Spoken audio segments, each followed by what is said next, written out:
দেশের সিনিয়র ক্রিকেটারদের জন্য আজকের অবস্থানে ক্রিকেট বিশ্বকাপে সাকিব মাহমুদুল্লাহরা কিছু করতে পারেনি বলে এমনটা মনে করে না বিসিবি। মাশরাফি বিন মুর্তজাও দেখিয়ে দিয়েছেন কিভাবে দলকে নেতৃত্ব দিতে হয়। বিশেষ করে তার নেতৃত্ব ছাড়ার পরে পেরিয়ে গেছে 5 বছর। এই 5 বছরে তামিম থেকে সাকিব, সাকিব থেকে শান্ত দলনেতা। তামিম যাও পেরেছেন সাকিব মোটেও পারেননি ভালো নেতা হতে। সেই সাথে শান্ত ধারাবাহিকতার অভাবের মধ্য দিয়ে যাচ্ছেন। 18 কোটি মানুষের দেশে 16 কোটি নির্বাচক। সেই চাপ ক্রেজ নিয়ে কঠিন পথ পাড়ি দিতে হয়। সফলতা কম আসে, ব্যর্থতাই বেশি জোটে। নইলে 2017-তে টেস্ট স্ট্যাটাস পেয়ে আফগানিস্তান বিশ্বকাপ সেমিফাইনাল খেলে, আর বাংলাদেশ দল 24 বছরেও সুপার 8-এ ওঠাকে সার্থকতা দেখে। বোনাসের জন্য সুপার 8 খেলে।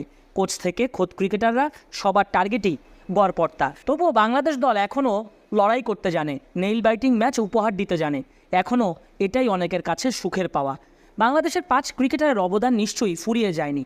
সময়ের পালাবদলে মাশরাফিরা দল ছেড়েছেন। একটা সময় প্রশাসনিক ব্যাপারগুলো দেখবেন। ক্রীড়াক্ষেত্রে ম্যাচের প্রতি চেয়ে আছে অনেকেই। আওয়ামী লীগ ম্যাচকে তাই বড় বড় দায়িত্ব দিচ্ছে, সামনেও দিবে।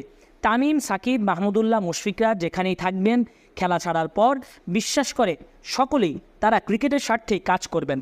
তাই তো তাদের খেলোয়াড়ি দক্ষতাকে ভুলে যান না খোদ বিসিবি সভাপতি, যুব ও ক্রীড়ামন্ত্রী Nazmul Hasan Papon.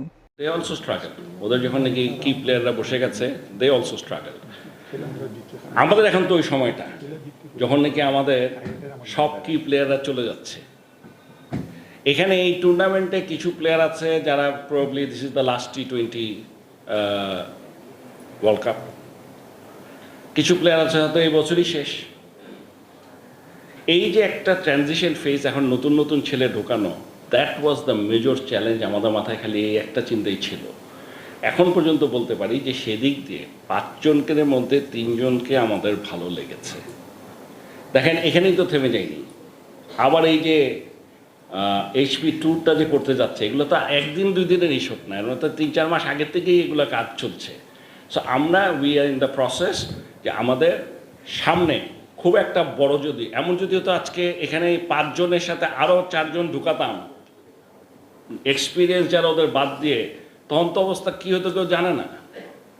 That would be much more riskier. আমার কাছে মনে হয় আরও বেশি আমাদের জন্য রিস্কি হয়ে যে দাঁড়াতো। সেই জন্য আমরা একটা চেষ্টা করেছি, রিস্ক নিয়েছি, আবার পুরানদেরকেও রেখেছি, এবং এখন খুঁজছি যে নেক্সট আর কারা আছে অপশনে, কাদেরকে খেলানো যায়।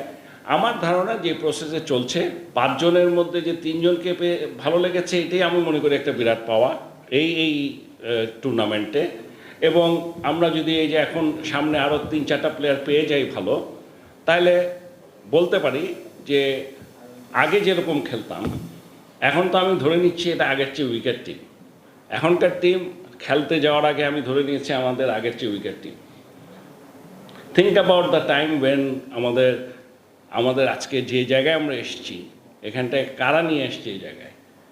এখানটায় সাকিব আল হাসান, তামিম ইকবাল, মুশফিকুর রহিম, মাহমুদুল্লাহ রিয়াদ, এদের জন্যই তো আসছে এই জায়গায়। আপনি আর কোন নাম বলবেন বলেন, যারা আমাদেরকে বাংলাদেশকে আজকে এই জায়গায় নিয়ে আসছে?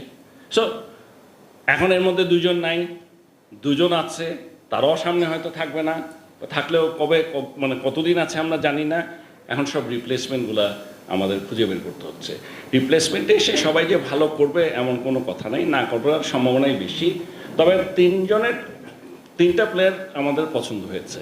আমি এটাই বলছি, এরা কেউ এখনও ভালো প্লেয়ার, ওদের সাথে কম্পারেবল কোনো প্লেয়ার না। আমি বলছি দে হ্যাভ দ্য পোটেনশিয়াল।